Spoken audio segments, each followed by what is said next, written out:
और लोकसभा के दंगल का बिगुल किसी भी वक्त बच सकता है। एनडीए ने 200 से ज्यादा उम्मीदवारों को मैदान में उतारा है, और लेकिन इंडिया अलायंस अपने कलह में फंसी हुई है। बंगाल टूटने के बाद अब जम्मू कश्मीर में भी गठबंधन टूट रहा है। महबूबा मुफ्ती ने नेशनल कॉन्फ्रेंस के साथ मतभेद के बाद अपनी राह जुदा कर ली है। अनंतनाग सीट पर पीडीपी के दावे को उमर अब्दुल्ला ने खारिज किया था और लोकसभा में महबूबा मुफ्ती को कमजोर खिलाड़ी बताते हुए आउट करने का फरमान जारी कर दिया था। और पीडीपी अनंतनाग सीट मांग रही थी, लेकिन नेशनल कॉन्फ्रेंस का क्लियर कहना था कि तीसरे नंबर की पार्टी को यहां पर नहीं उतारा जाएगा। ऐसे में मोदी से लोहा लेने के लिए इंडिया अलायंस का सपना चकनाचूर होता नजर आ रहा है। बंगाल, बिहार, यूपी के बाद कश्मीर में भी अलायंस टूट गया है, जिसका सीधा फायदा बीजेपी को होगा। कल श्रीनगर में मोदी की रैली में जुटी भीड़ ने विपक्ष की नींद उड़ा दी। ऐसे में गुपकार दलों का अलायंस टूटने से बीजेपी और मजबूत होगी। कश्मीर घाटी की तीनों सीट पर नेशनल कॉन्फ्रेंस का कब्जा है, जिसमें साउथ कश्मीर की अनंतनाग सीट महबूबा मुफ्ती मांग रही है। लेकिन उमर अब्दुल्ला का एक ही जवाब है कि थर्ड पार्टी को, यानी जो तीसरे नंबर पर आई थी 2019 में, उस पार्टी को यह सीट नहीं दी जाएगी। और साथ ही आपको बता दें कि बीजेपी कश्मीर में उमर अब्दुल्ला के साथ सीधा मुकाबला होगा, क्योंकि एनसीपी जो है नेशनल कॉन्फ्रेंस के साथ ही अब आमने सामने की लड़ाई बीजेपी के साथ होगी, क्योंकि दोनों सबसे मजबूत पार्टियां हैं इस वक्त। अगर कांग्रेस की बात की जाए तो कांग्रेस भी टक्कर देगी, लेकिन जिस तरह से तीनों सीटें 2019 में यहां पर एनसीपी ने जीती थी और बाकी 3 सीटें यानी 6 में से बीजेपी ने 3 और 3 बीजेपी ने जीती थी, उसके बाद माना जा रहा है कि इस बार भी 2024 में दोनों पार्टियां आमने सामने होगी। दूसरी तरफ प्रियंका गांधी और सोनिया गांधी की अगर बात की जाए तो उनके बारे में है कि प्रियंका गांधी चुनाव लड़ रही है नहीं लड़ रही है, इसको लेकर सस्पेंस बना हुआ है। सोनिया गांधी चुनावी मैदान में नहीं है। अब यह देखना है कि दोनों में से क्या कोई कोशिश कर सकता है एक बार फिर से कि जो अलायंस है वो जिंदा रहे और पीडीपी से बातचीत करके एक बार फिर से उसे साथ में लाया जाए। सबसे पहले आपको सुनाते हैं कि उमर अब्दुल्ला ने आखिर किस आधार पर महबूबा मुफ्ती की डिमांड को ठुकरा दिया, क्योंकि एक सीट देने से मना क्यों किया गया। पीडीपी आउट ना, पीडीपी को हमने आउट नहीं किया, हालात ने पीडीपी को जो है इस इलेक्शन से आउट रखा।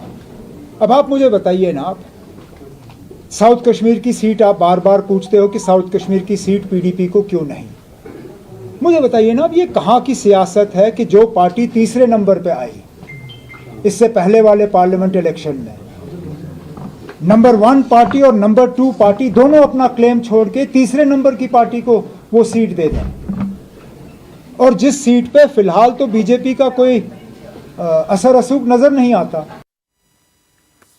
और उमर अब्दुल्ला के बयान पर महबूबा मुफ्ती भड़क गई हैं और गठबंधन टूटने का पूरा ठीकरा नेशनल कॉन्फ्रेंस पर फोड़ दिया है। महबूबा ने चैलेंज करते हुए कहा कि वो फाइटर हैं, थोड़ी कमजोर है, लेकिन रेस से बाहर नहीं है।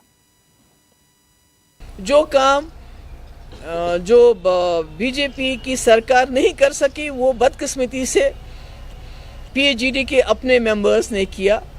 तो मैं, आपको पता है मैं फाइटर हूँ, तो हम तो चाहते थे कि मफामत हो, हम एक दूसरे के मध्य मुकाबल ना आए, क्योंकि हमारा जो अपोनेंट है वो बहुत ही ज़्यादा ताकतवर है और बहुत ही ज़्यादा ख़तरनाक भी है, और उसने पूरे जम्मू कश्मीर को एक कैद खाना बना के रखा है। तो हम मिल के उसका मुकाबला करेंगे।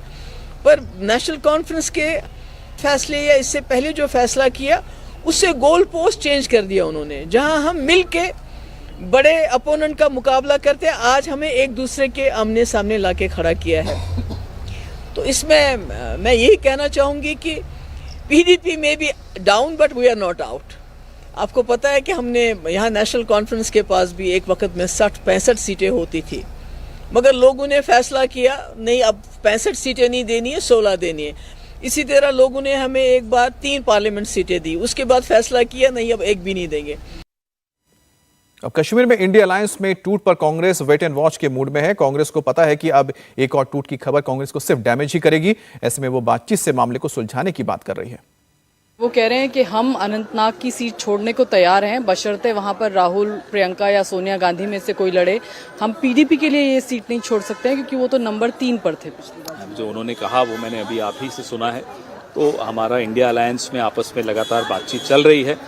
बहुत जल्दी आपको हमारी लिस्ट मिलेगी। और क्या आपको लगता है उमर अब्दुल्ला जिस तरह से अनंतनाग को लेकर उन्होंने बयान दिया, क्या इंडिया अलायंस वहां पर इंटैक्ट रहेगा जम्मू कश्मीर में? इंडिया अलायंस बिल्कुल पूरी तरह से मजबूती से इंटैक्ट है।